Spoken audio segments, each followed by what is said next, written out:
During a historic meeting in Beijing, Chinese President Xi Jinping and Australian Prime Minister Anthony Albanese expressed a desire to forge stronger and more cooperative ties, aiming to mend relations that had been strained for several years due to issues such as trade, human rights, and the COVID-19 pandemic.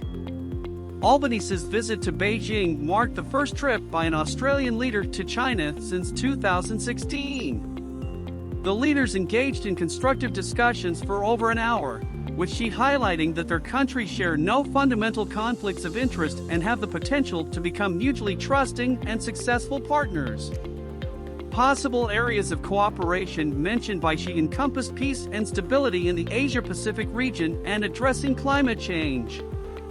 Albanese, who assumed office in May and has been working to stabilize relations, emphasized the benefits of a stronger relationship, noting the recent progress following the removal of many Chinese restrictions on Australian goods.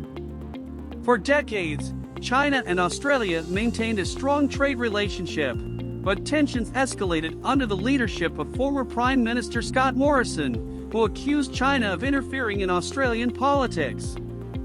The ban on Huawei and Australia's call for a COVID-19 origin investigation added to the discord. Albanese's visit also included a symbolic visit to the Temple of Heaven and a visit to the Echo Wall, commemorating the establishment of diplomatic ties in 1972. While progress was made during the meeting, challenges remain, particularly regarding security issues in the Asia-Pacific and China's territorial claims in the South China Sea.